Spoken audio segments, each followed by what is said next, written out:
Exchanger company के result के बाद आईटी स्टॉक क्यों गिरे? इन्फोसिस, टीसीएस, विप्रो का क्या होगा 2025 में?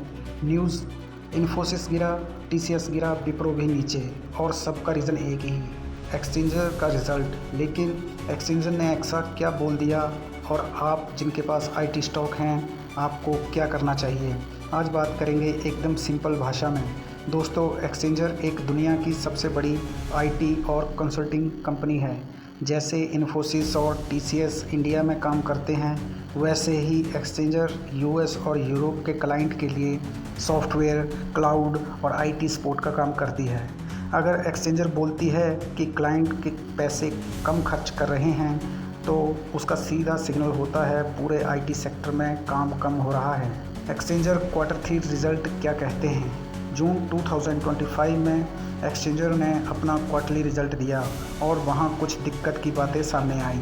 क्लाइंट अब आईटी पर काम कम खर्च कर रहे हैं, न्यू प्रोजेक्ट डिले हो रहे हैं, वेंडर कंसोलिडेशन हो रहा है, यानी अब 4 वेंडर्स की जगह 1 या 2 को काम मिलेगा। ये सुन के इन्वेस्टर घबरा गए। इंडियन आईटी स्टॉक का क्या रिएक्शन? अब आप सोचो, एक्सचेंजर तो अमेरिका की कंपनी है, फिर इंडिया के स्टॉक क्यों गिरे? सिंपल सी बात है, इंडिया की आईटी कंपनी भी वहाँ काम करती हैं यूएस क्लाइंट के लिए सॉफ्टवेयर और सर्विसेज बनाना।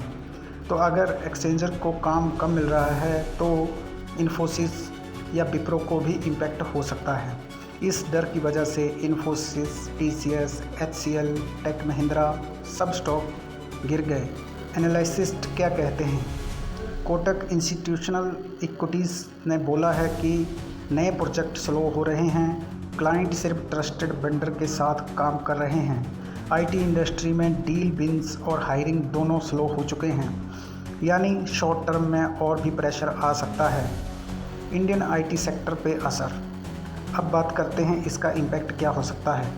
Q4 रिजल्ट पर प्रेशर आएगा, फ्रेशर हायरिंग स्लो होंगी, स्टॉक वैल्यूएशन और गिर सकते हैं, लेकिन जो बड़ी और स्ट्रॉन्ग कंपनी है वो टिकी रहेंगी। टीसीएस, इन्फोसिस जैसे लीडर के लिए ये सिर्फ एक टेम्परेरी चैलेंज है, not a permanent loss. Investor क्या करें? अब सबसे इम्पोर्टेंट सवाल, आप क्या करें? पैनिक सेलिंग मत करो, हर गिरावट मौका नहीं होती। अगर लॉन्ग टर्म इन्वेस्टर हो तो पेशेंस रखो, एसआईपी या स्ट्रैगर्ड बाइंग करो जब वैल्यूएशन अट्रैक्टिव हों। और सबसे ज़रूरी, सिर्फ बड़ा नाम देखकर पैसा मत लगाओ, बिजनेस और डिमांड को समझकर इन्वेस्ट करो। कंक्लूज़न: तो दोस्तों, एक्सचेंजर का रिज़ल्ट एक वार्निंग सिग्नल है पर एंड नहीं। ये सेक्टर बड़ा है और फ्यूचर में वापस उठेगा, लेकिन अगर आपको पैसा बनाना है तो पैनिक से नहीं, समझ से बनेगा।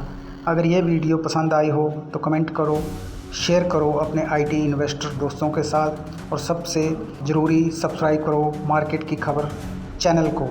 तो मिलते हैं नेक्स्ट वीडियो में। जय हिंद, जय भारत।